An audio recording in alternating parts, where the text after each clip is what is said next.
The deeper researchers dig into Angkor, the more the official timeline begins to unravel. The accepted narrative, neat, modest, convenient, simply cannot contain what the evidence demands. Because Angkor was never just a temple. It wasn't even just a city. It was something far greater, an ancient megastructure, a fusion of engineering and cosmic intelligence that seems startlingly out of place in its supposed era. Take the water system, for instance. Angkor's entire civilization was built around enormous reservoirs, known as Barry's vast artificial lakes, constructed with an accuracy that modern hydrologists still marvel at. These weren't ornamental ponds or royal playgrounds. They were components of a vast hydraulic network, so intricate it behaves like a modern electrical circuit. The reservoirs operate like power capacitors, the channels like distribution lines, the temple towers like frequency nodes, and the central spire rises as a kind of ancient conductor. Some scholars, cautiously at first and now with increasing confidence, suggest that Angkor was more than symbolic. It may have been engineered as an enormous energetic machine, one that harnessed groundwater pressure, solar cycles, and geomagnetic currents. The question that follows is as unsettling as it is unavoidable. Who taught a medieval kingdom how to build something so advanced? The astronomical precision only deepens the mystery. Angkor Wat aligns flawlessly with the spring equinox, with the slow precession of the equinoxes themselves, with the constellation Draco, and with the rising sun during specific solar cycles. It even aligns with lunar nodes and solstice points. This level of sophistication demands advanced mathematics, specialized tools, and generations of observation. Yet history insists that Cambodia at the time possessed none of these instruments, nor any tradition capable of producing them. Then there is the matter of the metal technology. Scattered through the structure, researchers discovered evidence of an iron clamping system, rusted, ancient, but unmistakable. These were not chisels. They were locking mechanisms designed to fuse massive stones together. The same mysterious technology appears in Machu Picchu and in the monolithic Kailasa temple in India. How did three civilizations, separated by oceans and continents, all use the same system? And more troubling still, why does Angkor's version appear to be the oldest? This is where the conversation becomes uncomfortable, even dangerous for some careers. Because certain physical details simply refuse to fit inside a human-only narrative. Some of Angkor's doorframes tower nearly 20 feet high, so large that even ceremonial grandeur cannot justify their scale. Unless, of course, the architects expected beings of much larger stature to pass through them. The statues offer another clue. Many of them possess human forms, but with proportions that ring unnatural. Massive hands, long torsos, elongated limbs. They resemble not artistic exaggerations, but anatomical depictions of beings significantly larger than the humans who carved their replicas. Then there is the giant footprint stone. Few tourists ever see it, but it rests quietly within the Angkor complex. A slab carved with what appears to be the imprint of a colossal humanoid foot. Archaeologists dismiss it as symbolic. Locals do not. No, they say, with the confidence of inherited memory. That belonged to one of the builders. Some engineers propose that the stones of Angkor might have been lifted and positioned using a now-lost hydraulic or water pressure technology, something requiring a grasp of physics well beyond anything attributed to the medieval Khmer.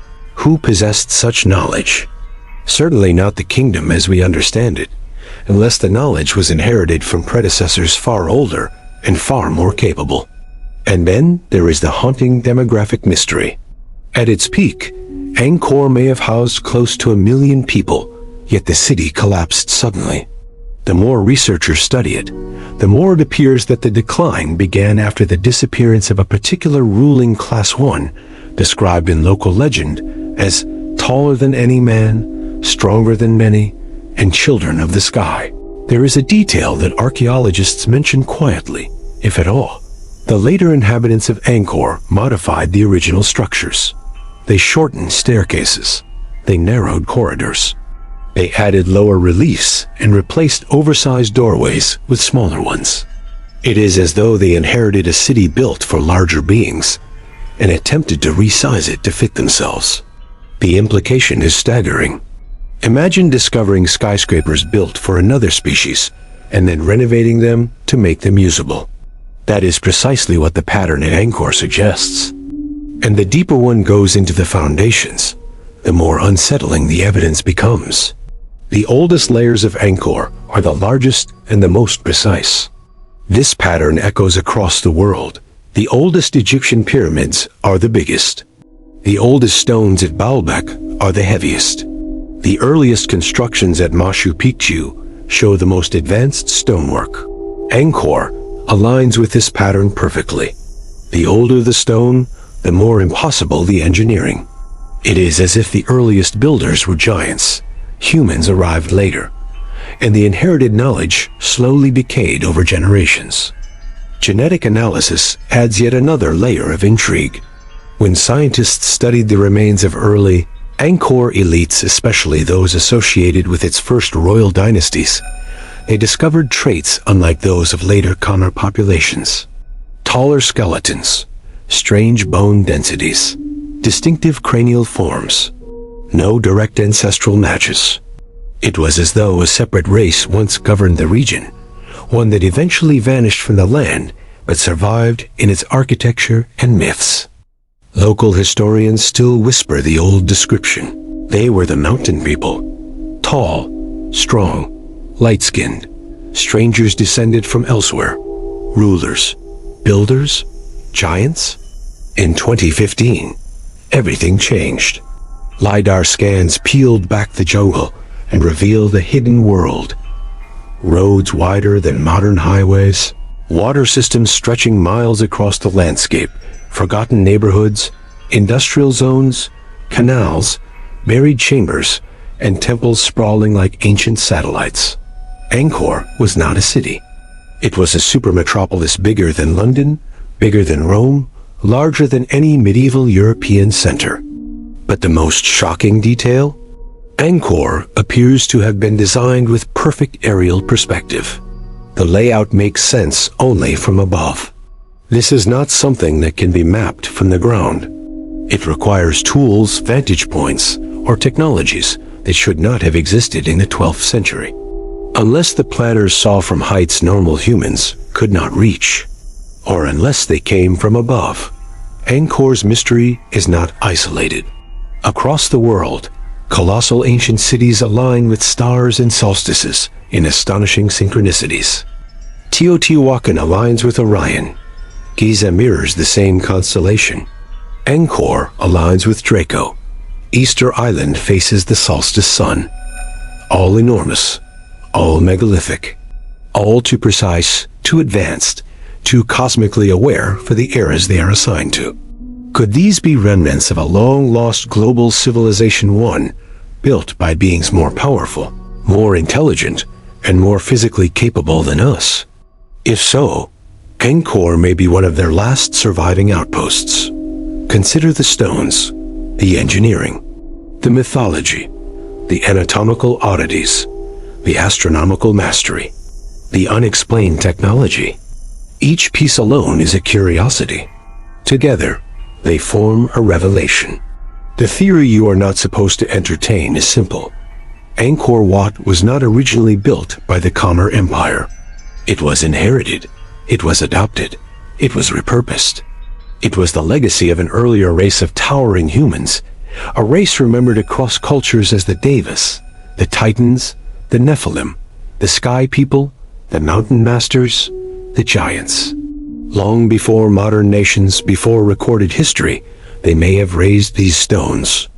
And long after they vanished, the Khmer found the ruins, restored them, decorated them, worshipped within them, and preserved their stories. But the original builders speak only through stone, and Angkor Wat may be their final whisper. Walk through Angkor Wat today and listen carefully. The cicadas scream, the jungle stirs, and the stones hum, not metaphorically, genuinely.